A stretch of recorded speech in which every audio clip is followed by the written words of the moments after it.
আসসালামু আলাইকুম আর রহমাতুল্লাহ। আশা করি আপনারা সকলেই ভালো আছেন। সম্মানিত দর্শক, আজকের ভিডিওর থাম্বনেল এবং টাইটেল দেখে আপনারা বুঝে ফেলেছেন ভিডিওটি কোন টপিকের বা কোন বিষয়ের উপর হতে চলেছে। জি দর্শক, সেই সাথে আমি আরও ভালোভাবে আপনাদেরকে একটু বলি। আজকের বিষয়টি হচ্ছে আপনাদের খামারের বাচ্চাগুলো, অর্থাৎ আপনাদের খামারের ছাগলের বাচ্চাগুলো যখন পাঠা হয় তখন ওই পাঠা ছাগলগুলোকে খাসিতে রূপান্তর কিভাবে করবেন, আর এখানে খাসিতে রূপান্তর করার কতগুলো সুবিধা রয়েছে, কতগুলো লাভ রয়েছে, সম্পূর্ণ আজকের এই ভিডিওতে থাকবে। আপনারা দেখতে পারছেন ইতিমধ্যে আমাদের খামারের একটি সুন্দর ফুটফুটে সাদা একটি বাচ্চাকে নিয়ে আসছি খাসি করার জন্য। অর্থাৎ ছাগলের পাঠা বাচ্চার অন্ডকোষটাকে কিভাবে খাসিতে রূপান্তর করতে হয় সেটাই কিন্তু আজকের ভিডিওর মূল বা টপিক। এখানে দেখতে পারছেন আমাদের ডাক্তার সাহেব সুন্দরভাবে খাসিটির যে অন্ডকোষ রয়েছে সেটা কেটে বের করে ফেল দিল এবং এই ছাগলটি পুরোপুরিভাবে একটা হিজড়াতে রূপান্তর হবে।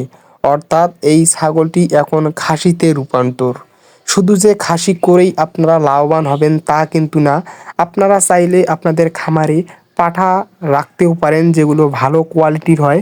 সেক্ষেত্রে আপনারা ভালো জাতের ছাগলের পাঠা বাচ্চা রেখে দিতে পারেন, সেটা আপনাদের পার্সোনাল ব্যাপার। কিন্তু আমরা যেহেতু খামার থেকে ভালো একটা টাকা ইনকাম করতে চাচ্ছি, তার জন্য আমাদের পাঠা ছাগলগুলোকে খাসি করার একটাই কারণ। আর হ্যাঁ, এই খাসি থেকে আপনারা প্রতি মাসে 20 থেকে 30,000, সর্বোচ্চ 40,000 টাকা ইনকাম করতে পারবেন শুধুমাত্র এই দেশীয় জাতের পাঠাগুলো থেকে। কারণ আপনারা জানেন দেশীয় জাতের পাঠাগুলো কিছু কিছু ক্ষেত্রে এমন কোয়ালিটির হয় যেটা একদম বিগ সাইজের হয়ে যায়। আর যখন আপনারা খাসি করে দিবেন পুরোপুরি তার শরীরে মাংস দিয়ে ভর্তি থাকবে এবং স্বাস্থ্যবান হবে, অনেকটাই কিন্তু সুঠাম দেহের হবে। তখন ওই ছাগলটির দাম অনায়াসে বেশি হবে, এটাই স্বাভাবিক। আপনারা যারা ভাবতেছেন আপনাদের বাচ্চাগুলোকে পাঠা থেকে খাসি করে মাসে 30 থেকে 40,000 টাকা ইনকাম করবেন, জি এটা একদম সত্যি, যেটা আমরা করে দিলাম। এখন দেখতে পাচ্ছেন বাচ্চাটি কত সুন্দরভাবে হাঁটাচলা করতেছে। আশা করি এই ছাগলটি ভালো একটা আমরা অ্যামাউন্টে বেচে দিতে পারবো সময়ের ব্যবধানে। আজকের ভিডিও এতটুকুই, ধন্যবাদ।